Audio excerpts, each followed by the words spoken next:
I want to share with you today a story. It's a story that when I heard it the first time, it left a very deep imprint on me. It's about a debate that occurred in McGill University before my days and before your days, in 1958, between two people, a historian of England, Professor Arnold Toynbee, and the Israeli ambassador to Canada, a man named Professor Jacob Herzog. Toynbee was not Jewish, nor was he very fond of the existence of Israel. Herzog was a great scholar, a thinker, Israel's ambassador to Canada, and an advocate for Israel. They had a public debate. Toynbee was world-renowned, prolific author, a well-known historian till today, Arnold Toynbee, and it was a public debate. Toynbee presented his case. The case he made was Judaism is similar to Christianity and Islam in the sense it's a religion. It's not a nationality.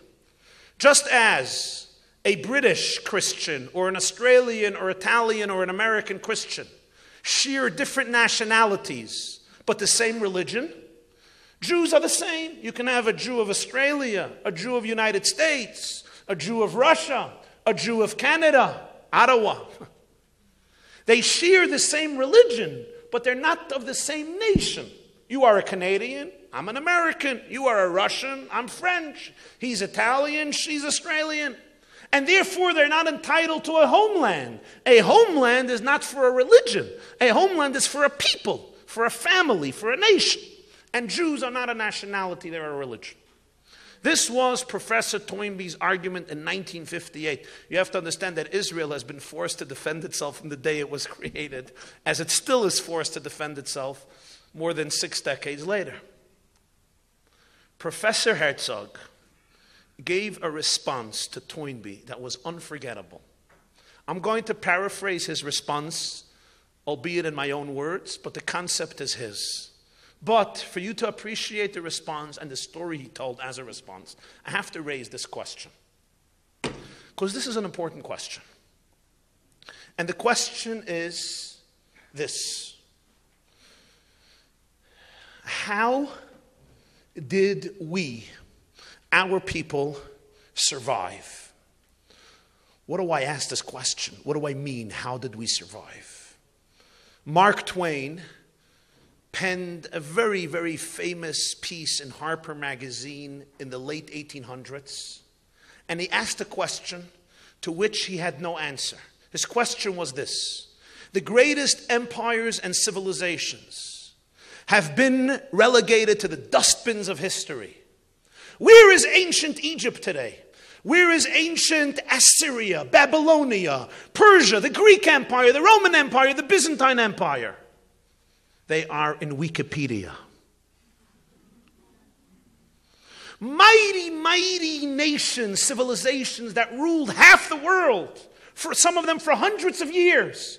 And yet, the rule of history is you rise, in Hegel's thought, you rise, you have your plateau, and then ultimately you decline. As in human life, we're born, we grow, we reach our peak, and then we go down, and we end up by the worms. It's true with individuals, and it's true also with collective peoples, groups, and nations.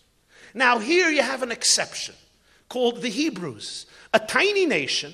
We still don't constitute even 1% of humanity. When I was in China once, they were asking me about these Jews. I said, how many Jews do you think we are? So a Chinese man said, based on the noise that you make, probably 3.5 billion. I told him we're happy. We're happy to get 15 million. He says, oh, that's the amount we just had last week. New ones, in other words. As I'm speaking, they just got another million. And we lost another million, unfortunately, to assimilation. So here you have a tiny nation, but it's not a nation that was isolated on an island somewhere in an African corner, keeping to themselves. It's a nation that every single mighty empire has targeted for abuse, for persecution, and usually for annihilation. Do you understand, my dear students, there's not a single generation of Jewish history when a major political and military force does not blame all the world's ills on the Jewish people and is determined to exterminate it. Even in 2013, as we get together here in this lovely hotel to fresh sushi and kishka, there are millions of people who really believe that the greatest thing for history would be our extermination, and there is a leader of a sovereign country, a member of United Nations, that openly calls for the destruction and annihilation of an entire country and every Jewish citizen of it, namely Israel. And this has been in every single century since the birth of the first Jew, Abraham. You know which year? You'll remember this year. Abraham was born in 1948, since creation. Israel was created when? 1948, after the Common Era. Abraham in the Jewish calendar was born in 1948. Now is 5773 in the Jewish calendar. Israel is 1948, and Abraham is 1948. Okay, that's a trivia question. Next. And this little nation, not only has it yielded tremendous influence, it's changed civilization in more than one way. But it survived and it thrives, and the same nudniks. You know what a nudnik is? There are three types of people: shlemiels, shlemazels, and nudniks. The shlemiel is the guy who pours the soup on the shlemazel. And the nudnik is the guy who wants to know what type of soup was it. This may be very relevant to this retreat. The same nudniks who drove the world mad then are still here today. And the question Mark Twain asked is, why and how did they survive? What was the mechanism? What was their magic? What was the tool? What did they have that Greek didn't have, that Greece didn't have, that Rome didn't have, that Babylonia didn't have? What is it? What was the secret ingredient to keep them alive and fresh and still creative? We are here, we laugh, we giggle, we daydream, we fall asleep, etc. But we're alive. How and why? He concluded the article with a question mark. He didn't have an answer, despite his brilliance. But I think you will agree with me, my dear students, that as Jews, we have to provide an answer to Mark Twain's question. Because if we don't understand the key ingredient that brought us here 3,300 years after our inception as a nation, how will we know how to go forward?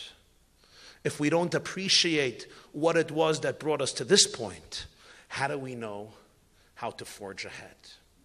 And you are here at this conference to be able to become future leaders of a nation that is tiny in numbers, but has preserved a secret that you will be charged with God's grace to bring to the next generation, because it's always about the youth who have the power to define what our tomorrow will look like.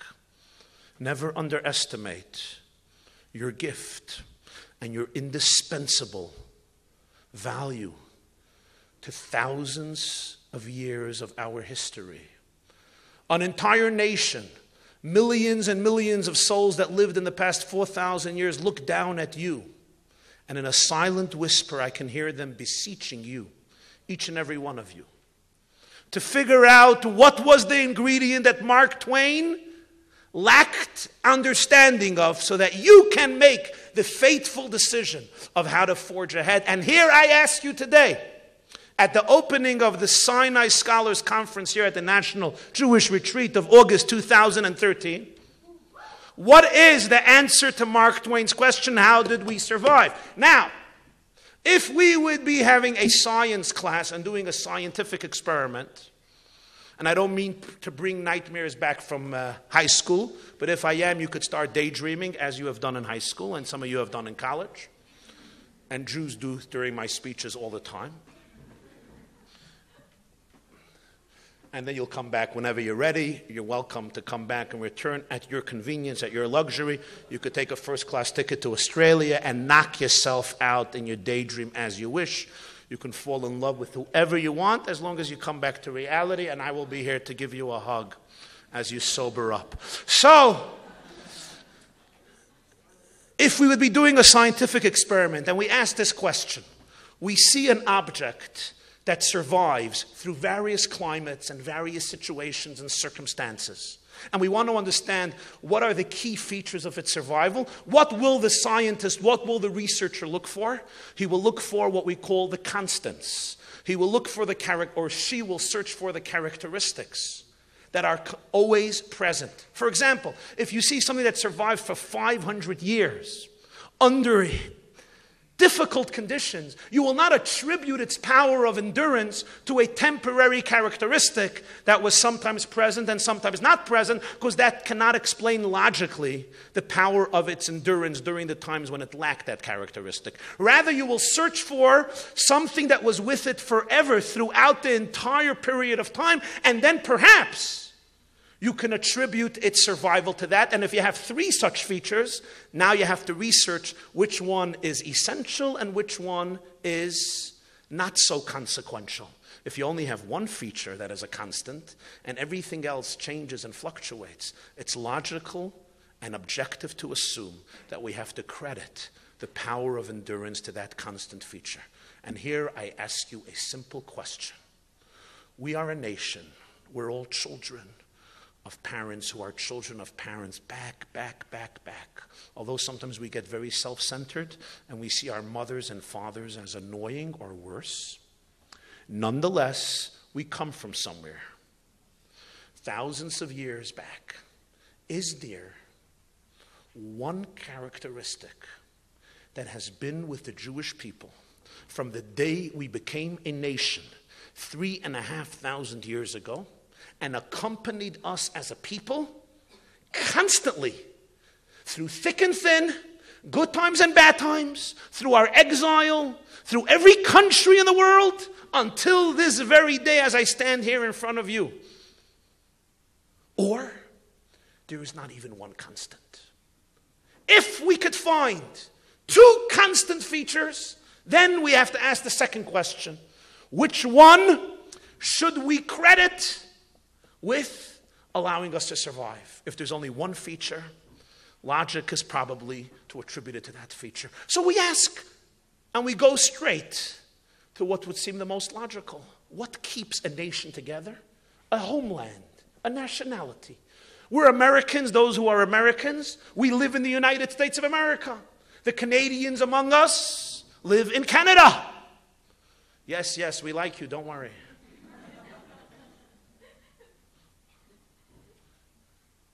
And the Brits, they live in Britain. It's the homeland, it's the soil of the country that unites us as a people. Perhaps, you know why we survived 3,500 years? We were in a unified, cohesive homeland. We lived together in our national homeland, and that kept us. Is that the case? Sadly, from most of our history, 98% of Jews have been exiled from their homeland, dispersed throughout the entire globe. So that doesn't do it. That's not a constant. For the minority of our history, were we in Israel? Till 1948, there were always Jews in Israel, but very few. Most of our history is outside the land of Israel. So you say, okay, it's not a land. Probably this nation had an army. We had an army that always protected us for 3,500 years. It defended us. It fought off all aggressors, and that's why we're here. Is that true?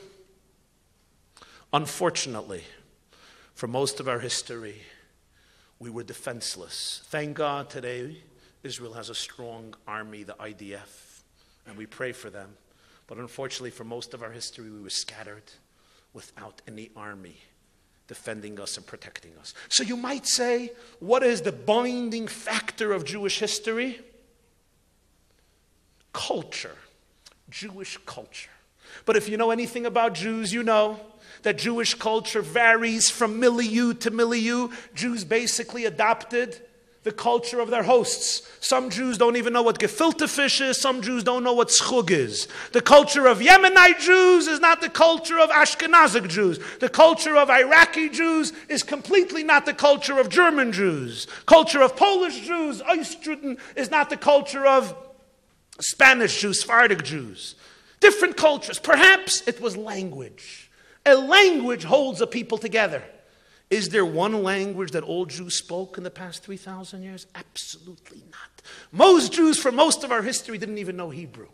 They adopted usually the language of their host or a different language. Aramaic. You know, much of our prayers are in Aramaic, including the Kaddish, Yiskadal v'Yiskadash. Yiddish. Or other countries. Or other languages. Ladino. Or the country of our host, like now I'm speaking in English for a reason. Thank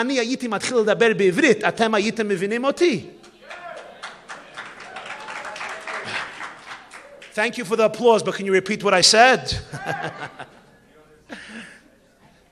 Okay, very good, very good. God willing, next year, when you come back, and I'll be able to speak to you in Hebrew. But hopefully you'll bring your friends who won't understand Hebrew, so they'll speak in English, and then the year after they'll know Hebrew. But we know that so many of us don't know that language, so it's not the language. So now I ask you a question.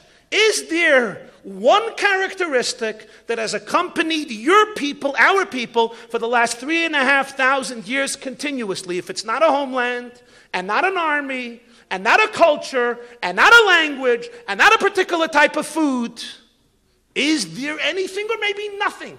If there's nothing new, if there's 20 things, I have to start researching. But what if I only find one thing and I see that that thing did not exist among any other nation that perished? Wouldn't the skeptic, scientist, objective mind within me start asking, maybe I have to give that thing more credence than many Jewish leaders, thinkers, professors, scholars, authors, politicians, journalists pay tribute to? And now I come back to McGill University in 1958. You remember the debate between Arnold Toynbee and Jacob Herzog? First names, please. Very important. Arnold Toynbee, Jacob Herzog. Toynbee says, we're not a nation. We don't need a homeland. We're a religion. Jacob Herzog turns to Professor Toynbee, packed house in McGill, and says, I'm going to tell you a story. 3 Olympic airplanes land from heaven in 3 distinct airports. The first airplane lands in Athens. How many of you have been to Athens? It lands in Athens, in Greece. Out of the plane comes an old man with an impressive demeanor, an impressive beard, pointing upward. And when the airport attendant greets him, he asks this elderly man, what is your name? The man says, my name is Socrates. The airport attendant says, I have an uncle with a similar name. Maybe you're related to me? He says, I doubt I'm related to you. What brings you here, old man Socrates? Socrates says, what brings me here? You want to know what brings me to Athens? Yes, what brings you here? He says, take me to the Acropolis, and you'll see where I conceived and gave birth to Greek philosophy, where the sages of Athens sat and mused about the truths of the world, the truths of the universe. Take me to the Acropolis so I could observe firsthand how Greek philosophy is flourishing. And the man says, the Acropolis, it's in ruins. For $9.50, I can give you a tour through the ruins. He says, the Acropolis is in ruins? Absolutely yes. So tell me, he says, how is the Greek Empire doing? He says, Greek Empire? What empire? When empire? We're barely struggling to survive. Greece is of tsaris. You know what tsaris is? We have problems, never-ending problems. We don't even realize we don't know if we're going to have a budget. What do you mean? What happened to the Greek Empire? He says, we don't have an empire. We have a country called Greece. It's a member of NATO. Socrates says, what in the world is NATO? So he starts giving him a lecture about NATO. He says, is the world saturated with Greek philosophy? He says, I hate to tell you, nobody's really interested in Greek philosophy. I mean, there's a few scholars who still read the Republic, who are still into Mr. Socrates and Mr. Plato and Mr. Aristotle, but most students discuss more their iPhones. Socrates says, what's the language you're speaking in? Don't you speak in the ancient Greek language? He says, no. We don't know ancient Greek. Socrates says, can you please take me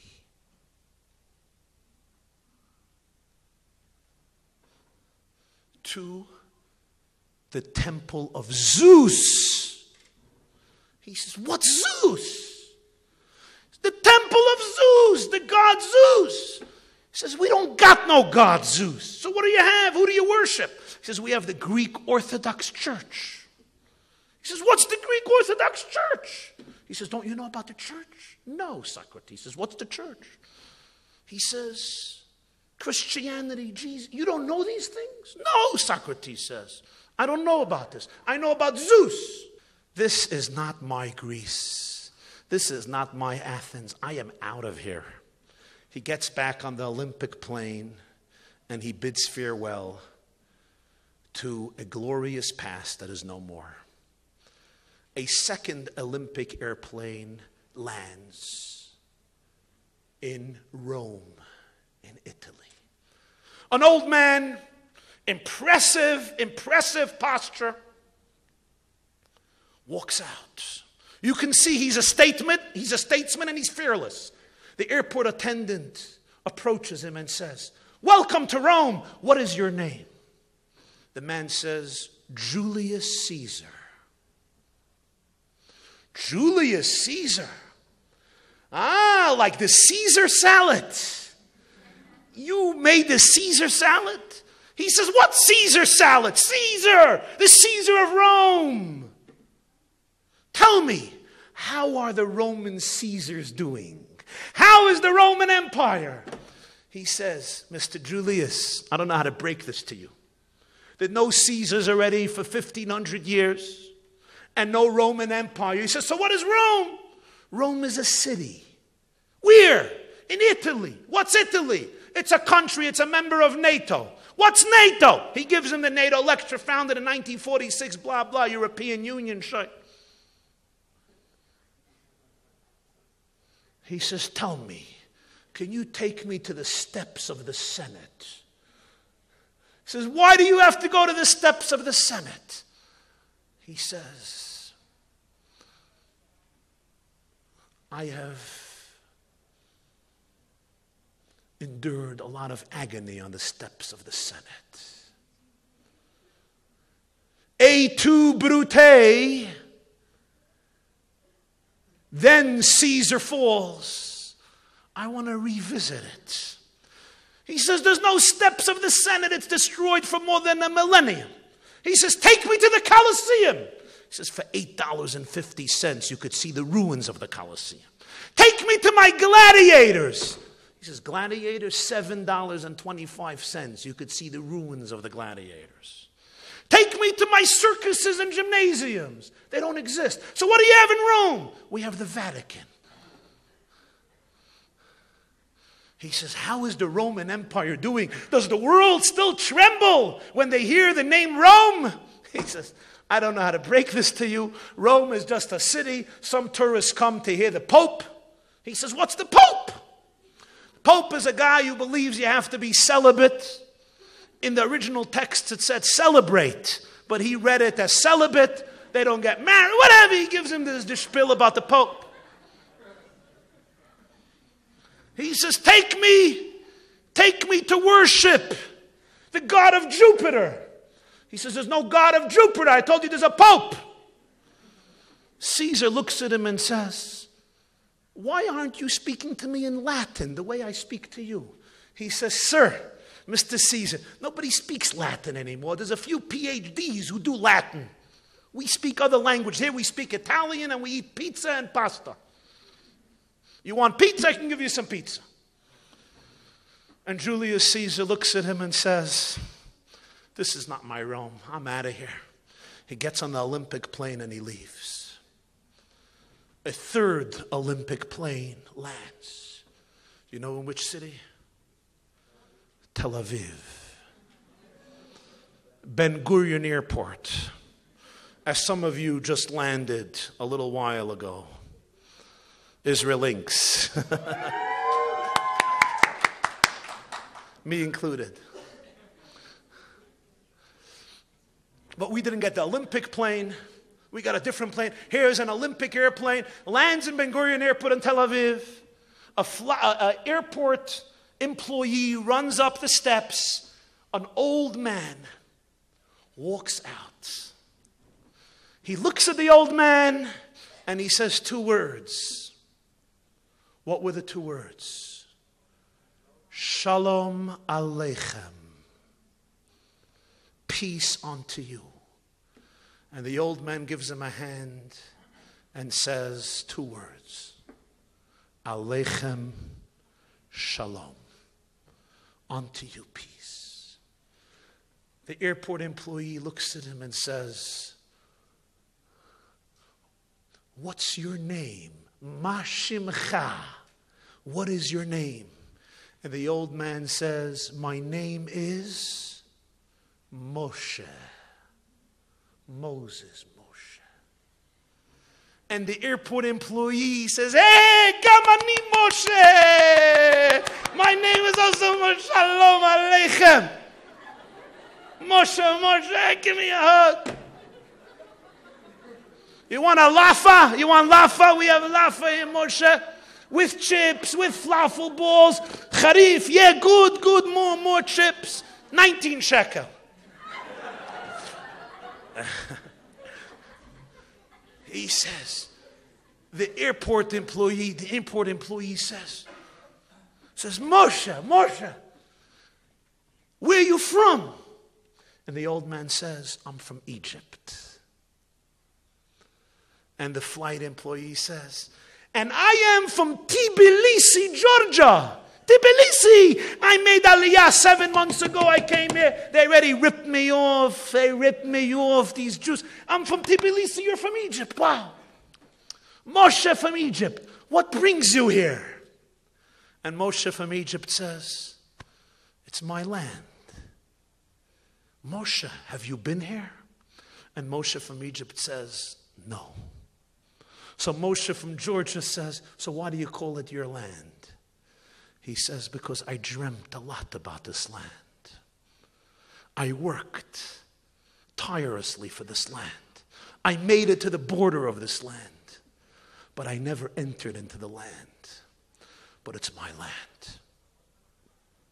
Old man Moshe looks at Moshe from Tbilisi and says, forgive me if you don't understand my question. I just have to ask. I came here on an express flight. And I realized I forgot something very precious to me. I don't know if you know what it is, but I forgot something that's called talit and tefillin. You think I could find somewhere tefillin? And Moshe from Georgia looks at him and says, Ma ta medaber, who do you think you are? Ani nachti tefillin. I just put on tefillin here, look. Pulls up his sleeve. You see, I just finished putting on tefillin. You're holier than thou. You think you're the only religious guy. I also put on tefillin. And now you're already coming from Egypt and you think you're God's gift to humanity. You're the only Orthodox Jew who puts on tefillin. Moshe from Egypt says, you have tefillin? I can borrow them? Ma אתה מדבר? אני לא יהודי. I'm not Jewish. You're the only Jew. You're pompous. I Jew just like you. I'm more Jew than you. I'm from Georgia. You're from Egypt. You're from Morsi's country. I'm from Georgia. From Stalin's country. Moshe says, wow, you have tefillin, yeah. They go off the plane. They come into the airport. Old man Moshe says, you know, I've been fasting now for 40 days and 40 nights. I'm starving. You think they have food? He says, food? 180 restaurants in the Ben Gurion airport. Moshe says, you don't understand. I don't eat all foods. Forgive me for my question. I eat only kosher. You know what kosher is? The man gets insulted. Here can you come? You come from Egypt to Israel. You think you're the only guy who knows what Judaism is. Every store here is kosher and different types of kosher. There's kosher, there's mahadrin mina mahadrin, there's rabbanut, there's right-wing kosher, left-wing kosher, centrist kosher, orthodox kosher, fundamentalist orthodox kosher, Hasidic kosher, Meir Sharim kosher, Borough Park kosher. Every type of kosher you have. You have lafa with chips, with onions, without onions, with radish, more kosher, less kosher. And the ice cream, 100 types of ice cream. One of you will certainly kill you, but they're all kosher. Moshe says, you have kosher. He walks into a restaurant to buy something and sees something on the door. He asks his helper from Georgia, what's this on the door? He says, Moshe from Egypt. Now you're getting me nervous. An old man like you doesn't know what's on the door. Shame on you. That's a mezuzah. He says, what's on your mezuzah? You don't know? In the mezuzah there's parchment. On the parchment there's ink. Portions of the Bible, what God told Moses. And we kiss it. And Moshe sheds 2 pearls that stream down from his eyes and look like tears as he puts his hand on the mezuzah and gives it a kiss. And then his friend from Georgia says, and now I'll show you something nice. And he brings him in to a Jewish school. And there's a teacher sitting with children. And he's reading to them in Hebrew these words. Vayedaber Adonai el Moshe lemor. And God spoke to Moses saying, and Moses smiles. Professor Herzog turns to Professor Toynbee in McGill University. And he says, Professor Toynbee,